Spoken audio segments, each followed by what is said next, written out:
Welcome to Rewriting Real Estate, Millionaire Moves and Modern Tactics with your host, Kimberly Falker, a coach, mentor and strategist for agents who are ready to scale smarter.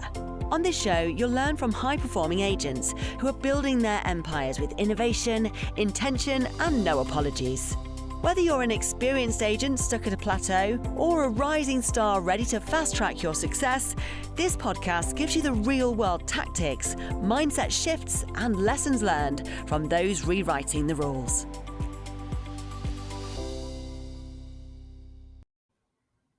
Hey, Melanie, I'm so happy that you're joining. I have been following you on YouTube here and there because, I like to do my research on who's crushing it in YouTube in our area. And your name always comes up at one of the top. And I know that you might not be as active in the YouTube world right now, but I'd still love to hear your journey because I'm sure you're still getting business from it, even though you're not as active as you were. So tell me about like when you started, what the launching process and what made you think in that lane. Because I feel like you were kind of one of the early adapters to that style of prospecting real estate through YouTube, which feels a little less cringy than some of the other ways.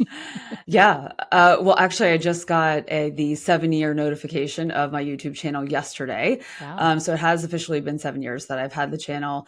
The idea really came from a client of mine who was moving back to the area, who had worked in local news, and she had her own YouTube channel about sewing. And she was just like, hey, have you ever thought about doing YouTube? And honestly, I had really nothing to lose. I mean, I didn't know anything about producing it. She was going to produce it, so I didn't have to worry about that. What I did know is that I was looking to redo my identity. I had left the real estate team that I was working with. I had been in real estate for 10 years. It was a transition in my personal life at that time. So I was like, why not? I have a lot to say. I've been in Tampa forever. There was no downside to it at all, other than just being nervous about being in front of the camera. But the first, few episodes, no one was watching anyway. So you just kind of felt like you were talking into the void. I love to write. So writing the scripts was always fun for me. I love data. So digging into things like that was really fun. What I never predicted was the COVID years and how everyone was then going to have to use online tools to look into the places that they're planning on moving. And we all know how many people moved to Florida. So that was really when everything exploded. Took off, Yeah. So I went from, I think, there was probably like 6 or 7 months where I had 112 followers or subscribers.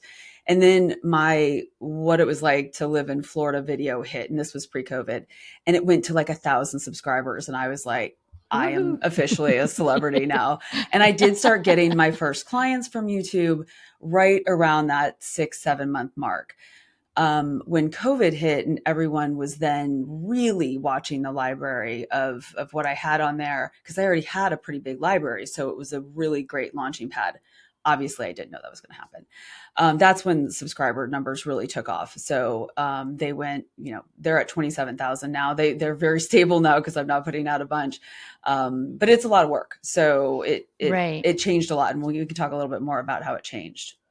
Well, the best thing about YouTube that all agents should consider is that it's evergreen, meaning that they stay on forever. So even if you never produced another video, your videos will continue to be found and people will make the phone call if they kind of resonate with you and your message. So, I mean, that's if not for no other reason to create a channel with a significant number of episodes. I think that is something, because it does allow you to, if you have to take a break for burnout reasons, it's okay. The key word that you just said there was evergreen, and that was one of the things that my initial producer taught me.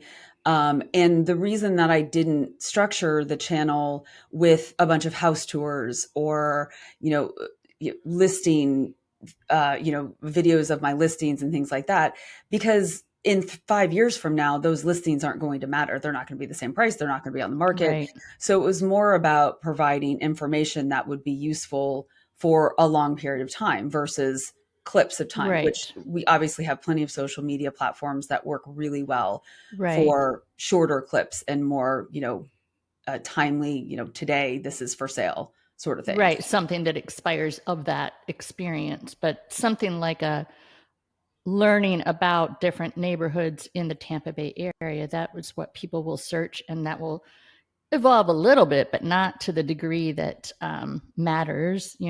People will still find that valuable, I would think. Yeah, they definitely do. They still do, even to this day, even though a lot of them need to be updated at this point. A lot of the neighborhood things I did were pre-COVID, and then we obviously had such a huge boom in building and things like that, that a lot That's of it true. is out of date at this point, but the message is all the same. I mean, the houses and neighborhoods might be more developed, but it all still rings true. Right. And your authority of Tampa Bay still rings true. And that, I think that somebody would call and say, this is a neighborhood I'm interested in. I know it may have changed. What do you know about it? Because I could see how you would still be turned to as an authority for information, which is what everybody needs. I think one of the things that people don't really realize when they're coming to the Tampa Bay area from other areas is how big it is here. And how many different neighborhoods. And we have 2 major cities here. We have beaches, we have everything. So when I started my career 17 something years ago, I worked in the suburbs. So I worked everywhere. I loved construction. I would go to Pinellas County, obviously Pasco County, and I lived in Hillsborough County. And so when I was doing the channel and doing different neighborhood rundowns, I knew them. I wasn't, one area. I didn't farm one particular area. I always liked the entire Tampa Bay area. And I thought there's different places for everybody in this area, but not one particular place that's great for, everybody. So let's talk about all of them, which was really the goal. And they all have a very unique and specific personality, even because I live in this area, but even along the beaches, all the different municipalities from Clearwater Beach down to St. Pete Beach, or even down to Siesta Key, Amelia Island, they all have a personality. And I think it's important to help the consumer or the potential buyer learn about it. And if you don't Anna know, Maria Island, I believe is Amelia Island is off the coast of Jacksonville. I mean, Anna Maria, you're right. I said, thank you. Didn't want anyone to think that we didn't know our geography. Yeah. In my mind, in fact, I've worked in that area, so I do know it. Amelia Island is fantastic. I love it. I went there as a kid. That's out of my range. Yeah, definitely out of our location, range. too far away. Yes, not price point, but location. For sure. So you said that you in 2017, when you started your show, you had been in the business for 10 years, and I typically start off my questions with how did you get into real estate? Because typically people don't start right away. Although an interview I had yesterday was a young girl who's now 24, but started while she was in high school, and she's just crushing it. But anyway, most people don't start that young. What about your journey into real estate? Yeah, I have a psychology degree from the University of Florida and a master's degree in human resource management and industrial relations from the University of Illinois. I got married and had kids very young. And my oldest son just was not a daycare kid. He couldn't go to daycare. And so I stayed home with him, and I lived in West Chase, and I had a neighbor who was in real estate, and it was the beginning of the boom before the bust. And so I had little kids. At that time I had 2. And I started working with her as a contract coordinator just at home. So that was my introduction into real estate, and it was very chaotic. It was 2004 and 2005 and 6. I got my license in 2007. I always say I got my license the day the market crashed. But I had been working with her for 2 years. And I also come from a family. We owned an appliance and air conditioning company growing up in Fort Myers. So I've been around construction and houses my whole life. I love them. I love mechanical things. I love how houses run, which is why I've always done a lot of new construction focused business. So when I got my license in 2007, it was a terrible time, but it was fine. I was learning the business, and there was no better time to learn the business than when it was that horrible level of craziness. Yeah. The money I made wasn't too important for our family. So it wasn't like I had a lot of pressure. Oh, I have to pay my bills or anything like that. Obviously it was nice. I didn't want to not make money, but I didn't feel that pressure. So I was able to learn and create a community of other agents that lived and worked with me through those years, and title people and lenders. that still to this day are, part of my community and people that I cherish. But those of us who made it through those years, we earned stripes that other people didn't earn. So when the market started coming back in 2012, it was like hitting the ground running. At that point, I'd already been in it for 5 years with my own license and 2 years before that. And it was it all felt easier because we were dealing with short sales and foreclosures for so long that it all felt easier and with a lot of experience. And then, fast forward to the COVID years, at that point I was a seasoned veteran. And so it was, just full tilt forward. I had time, my kids were grown. So it was time to really kind of, I consider it the peak of my real estate career were those years. So the channel was cranking, I had the time, and I had the knowledge. So it was a lot of fun. It was a lot of fun. The trifecta. Yeah. It was exhausting. It was exhausting, but Yes. it was exciting. And I, to your point, I hadn't really thought about it because I know that in those years, so many agents jumped in because of loss of jobs and such, but also because it was cruising, there was that perception of this is going to be fast, easy money. And it's not. There's a lot of money to be made, but it was a good time to have had experience under our belt, I think. It was. And I never fault people for coming into the business. No. I think it's the industry's fault for the lack of barriers and the lack of education that's required in this business. I understand why people don't like us, why people, look at us as if we're just in it for the money or we just want to look pretty and be on TV and spend time in pretty houses. And it's true. People made money during COVID without really having to have a lot of knowledge. But skills. We all know that only lasts for so long. You can only pretend for so long. Ultimately, buying a house, selling a house is a major financial decision for most people and for most families. And people will naturally navigate to the professionals that are professional, that know their stuff, treat it like, the important job that it is, because it matters to them. And I don't work with a lot of investors because to me, real estate is sacred.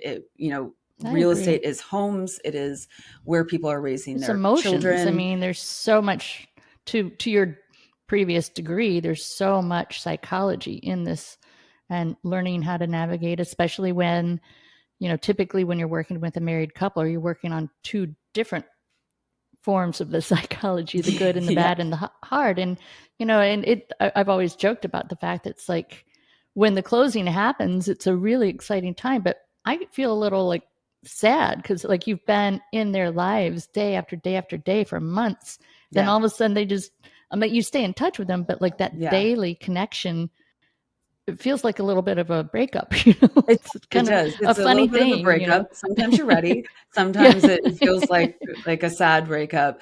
But yeah, I think, we forget what an integral part we are of major life changes for people. Cause a lot of times people are moving because they have to, cause their family's growing or their family's getting smaller. They're moving to a new city and they're really looking to you to navigate that with them. So they need to feel comfortable and, with you and to know and to trust you and to know that you are giving them authentic advice, not just trying to sell them a house to make a commission.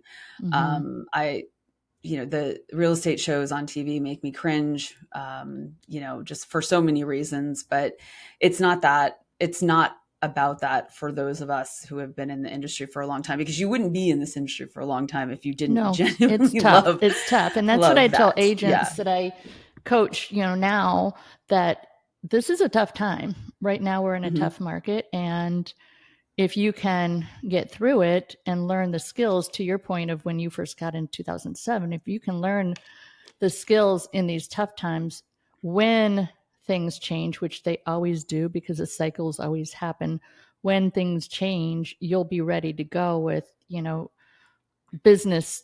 more business than they can handle. But if the skills, like now is the time to really work on the skills of the tougher things, Exactly. And that is when I started the YouTube channel, it was during a downtime in my professional career. Again, there was a lot of transition going on.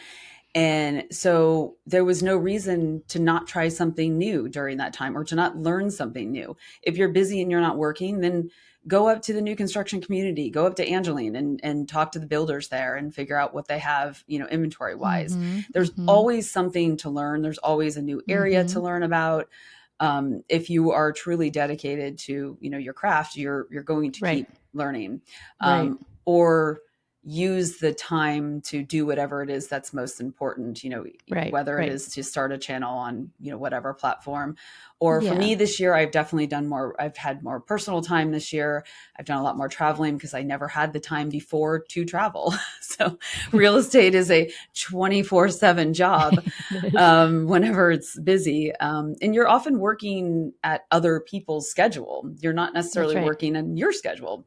So having a little bit more time and freedom this year and needing a little bit of a mental break, I have traveled a little bit more this year. So Well, that's great. That's great. And again, going back to the evergreen format of YouTube versus while I'm a huge fan of Instagram and TikTok and all the other platforms, those are not as evergreen as YouTube because YouTube also is owned by Google. So people start their search less now with Google, more ChatGPT, but still, you can build your chat out to hook into your YouTube channel. So it's right. part of it, but people still will search for, I'm moving to Tampa Bay, and, your videos will pop up in an evergreen form 5 years from now, Well, let's talk about the reality of YouTube, if you don't mind. No, I'd love to.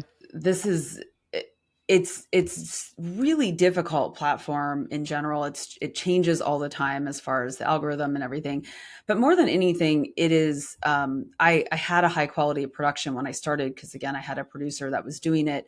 And so I had to keep that level of production throughout the years that I was doing video. It was very expensive to have that. And totally worth it. Just for the record, all that expense was worth it in getting clients. But if you're going to get into YouTube and you're not going to be doing the editing yourself and you're going to be using somebody else, then just keep in mind that there is a fair amount of investment that you will need to put in.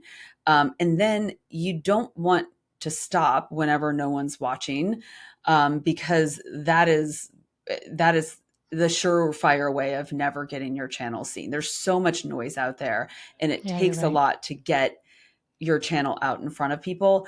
And what I noticed specifically with YouTube, and one of the reasons I let up on doing them, is that they were very much pushing anything in real estate that had to do with the negatives of real estate. So we went from being the darlings of YouTube and, wanting to talk about houses in Tampa and things like that, to all of a sudden, the only thing anyone wants to watch is how the market is going to crash and how everyone's going to lose their money. And it is just clickbait. And that was never the narrative that I wanted to tell, because it was not the truth in what I was experiencing. So you are out there trying to be a professional. You're trying to give accurate information and data, and you're just going up against all these people that are just saying whatever people want to hear and using whatever data they want to use and twisting it around to say their narrative. So it got very frustrating for me to try to put out, quality, accurate content while competing against all of these people that just wanted to scare people. And that was never the intent of my channel. And YouTube specifically seems to really push that.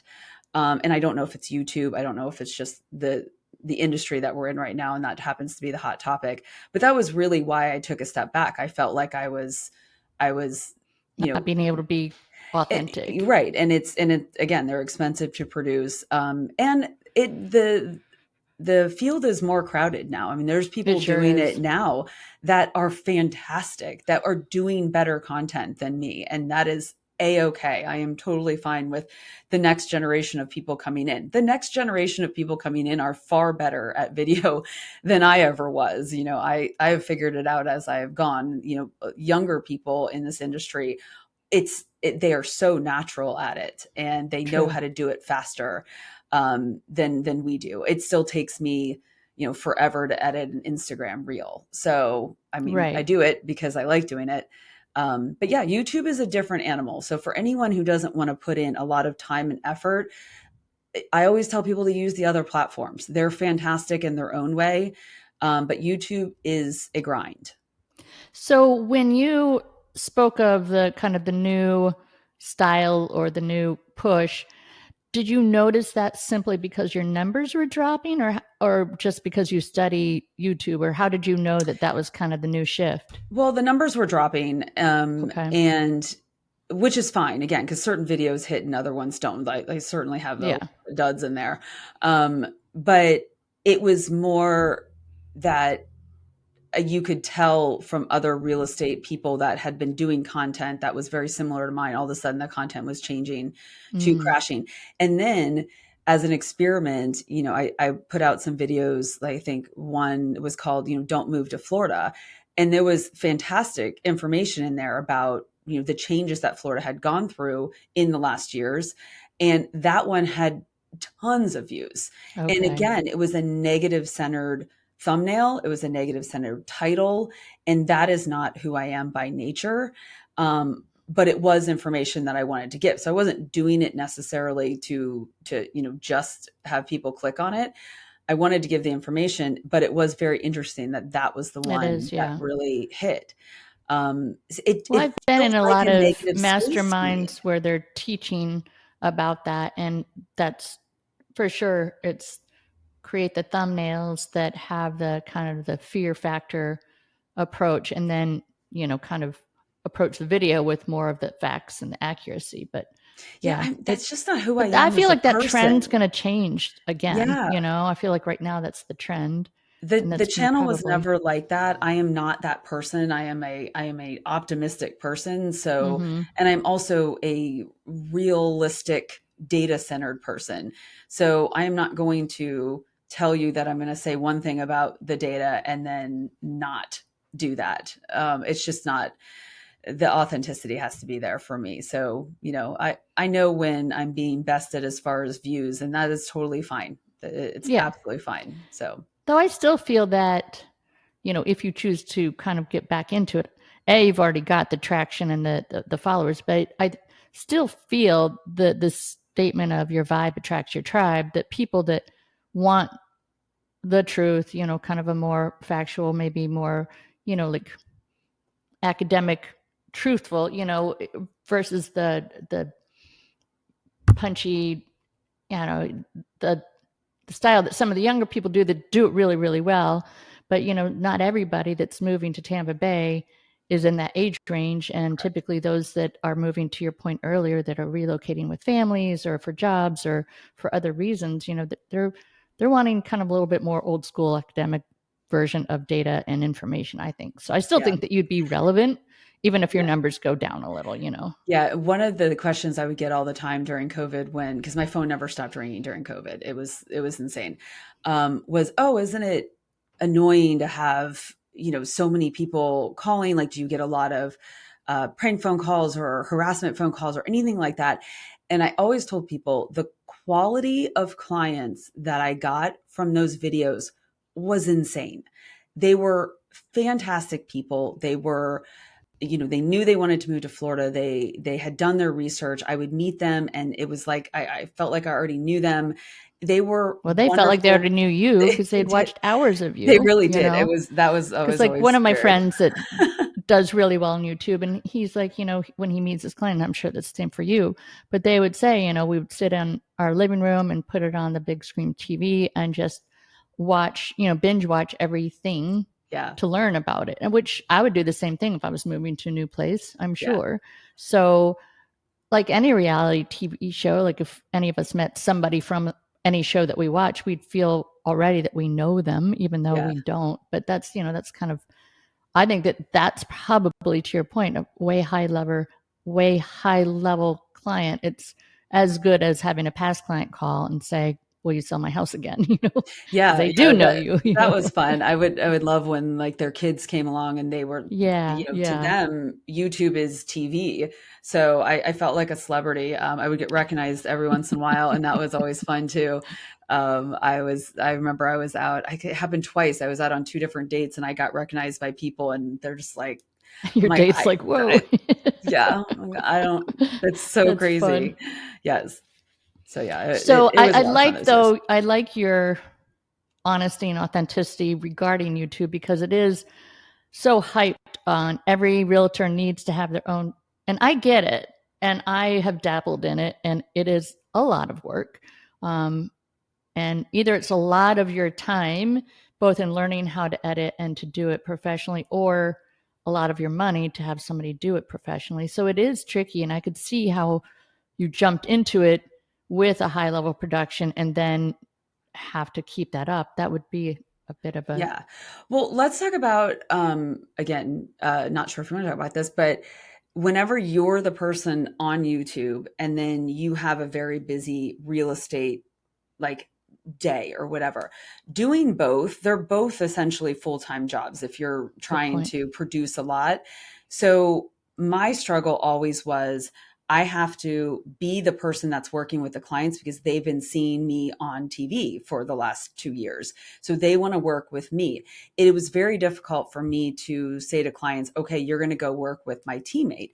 And my teammates were fantastic and very capable of doing it, but they would look at me like, oh, well, I really wanted to work with you. Mm-hmm. So what I think a lot of people need to keep in mind whenever someone's extremely successful in YouTube is they might be successful in that platform and not necessarily be doing the day-to-day real estate. I could have gone all in on YouTube. I could have, produced a video every 3 days and it been my policy just to, refer everybody Transfer. out to Yeah. my Yeah. my teammates or other people in my brokerage. That wasn't what my goal was. I liked doing real estate, but trying to do both, trying to be a YouTube star and to be a star real estate agent is exceptionally difficult because you're either going to be doing a worse job at your real estate job or on YouTube. So I think what a lot of people that are watching YouTube think, oh, I get to work with that person. You don't necessarily get to work with that person. You get to go work with their teammates, which again is totally fine. I always had a hard time with that balance. Right. Real estate, like I said earlier, to me is a very personal thing. So if Mm-hmm. someone personally trusted me, I wanted them Yeah. They chose to work you with, based they on chose getting to me. know you. Right. So, but it is very hard to keep Yeah, up you're both. right. Nobody talks about that side of it. I Yeah. do know some folks that are hugely successful on YouTube. And to your point, they've got their teammates. But, going back into my early years of real estate, there were a lot of team leaders that would meet with the client at the first meeting and then pass it off to the team members and then, show up at the end. So, Yes.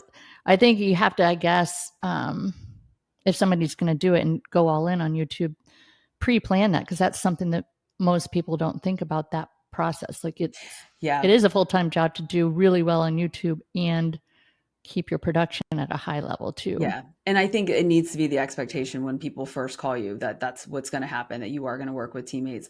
Again, it was something I always struggle with. It's a very personal business for me. I didn't expect to have a lot of people calling from YouTube. So I didn't have that plan in place and was kind of trying to figure out as I went, and created a team later on during the COVID years that, again, I really struggled with handing over clients because I never wanted them I get it, to yeah. be sad or to feel like they weren't getting the full experience of, even though they were probably getting a better experience with my teammates because they had more time. More time, And I yeah. was there in the background giving them any advice that they needed. But that was a hard thing. That was a really hard transition for me. And I think that's what great. led to burnout a little bit. It was I trying could see that. to do both at a high level was very hard. But I think that's really, really great information, because even myself, in learning about it and, being in masterminds, all the stuff, and it feels like, oh gosh, I can do this. But to your point, it's a lot of work or a lot of expense, but also nobody talks about when you make it, then you have a new problem. But like any business, if you treat YouTube as a pillar of your business, like any business, if you plan for the hurdles in advance, you're going to be better. And so if you have a strategy for when clients call you or potential clients call you, then this is your strategy. So then you can set the expectation with them. You know, I'm going to meet with you and first, you know, in person the first time. We're going to go through the process. Then you're going to be passed off to someone that's way better at navigating this and this process, you know, and just setting expectations. Then everybody's like, oh, okay. It's no different than going to the doctor. Like you're going to meet with a PA. Yeah, but you wouldn't know that. I didn't know that. I didn't know that. I mean, if only I could go back in time and you know, save myself a lot of stress and feeling like I was letting people down. And do you think you'll get back into it knowing what you know now? YouTube specifically? Again, I would love to do it because, again, the writing of the scripts was always my favorite part. And I'm such a data nerd that I literally do data. Like my entire desk is full of charts because I just love doing them. So if I ever did it again, it would be specifically to satisfy that need and that desire to pass along that information. I don't care if anybody watches it because, I mean, frankly, I don't know how people couldn't watch data episodes because they're fascinating. Because you love it so much. The whole world makes more sense when you put it in a chart form. I mean, I'm sorry, it just does. But it really speaks to the not data-ness, that's not a word, of most of social media and YouTube and all the inflammatory things that you hear out there. They're just words. But whenever you take the data and you look at it, there's so much more truthfulness to that. And that honestly is, I like to tell stories as true as possible. So, and to me, that is through data. So, yes. But it's true. I mean, yeah. And it doesn't have to sound dry because data can be turned into a story, you know, an interesting story. It's all a story. See, look, I come alive. Let's tell data stories. So yeah, no, I mean, I would love to get back to YouTube. My assistant / YouTube producer now, Karen, I'm sure would love to be filming some more and editing and stuff have a like job that. Again. I was like, we just need a break. Just need a little bit of a break. Well, but yeah, there'll be a time that it'll make more sense. And you've got the foundation, you know, you've already put yourself out there, you've got the knowledge, and now maybe just coming at it with a different perspective on how it can be fun again for you. Right. Exactly. Yeah. No, I have no reason. I like doing Instagram and I haven't really joined TikTok from like a content perspective. It is my favorite thing to scroll through. But it's so addictive. But I haven't really put a lot out there. I do think that it's a great platform for personality specific. And I think that's why I never did anything on there yet, is because I really felt like it was a different Melanie that would be on TikTok versus the one that's on Instagram or YouTube or anything like that. Because in general, I like to have fun. Data information, short form data might be a big thing on YouTube or TikTok. I know. So but for me, I like to have a lot of fun in Tampa and around and wherever I go. And then I really like data. So like, I don't know how to mix those two things. The fun data nerd. I guess maybe there's an idea there somewhere. Yeah, you could start a brand new channel. See who follows. The nice thing, to your point, what you said earlier, and I've told this to agents all the time that start on anything on social media, is like, you know, the good news is when you first start, nobody's watching you anyway, so it doesn't matter. And I had a podcast that I started in 2013 to 2018. And in the beginning, you know, I had nobody. By the end, it was very, very big, but it was like one of those things. As you learn and as you get better, your audience grows. But what's nice is in the beginning, nobody's watching, so you can be a little more bold. You know, nobody's watching. No, I was thinking you can start a TikTok channel that nobody's watching, the Tampa Bay Data Nerd, and just have fun with it. Like you could actually have fun with stuff without worrying about an outcome right now, you know? Yeah, exactly. Yeah, maybe I will take that handle right now. Better hurry. I'm marking it in right now. That's very true. And that, again, it's very noisy out there. Everyone's doing it. And it feels like right now real estate agents have a little bit more time on their hands and they're trying to do more for their sellers because the houses are taking longer to sell. So they're all starting to get more into video. I see it more on my feed and everything. And I am always, for people trying whatever they can to get their house sold. But I've always looked at social media as, being a way to create a brand and an identity for what I do.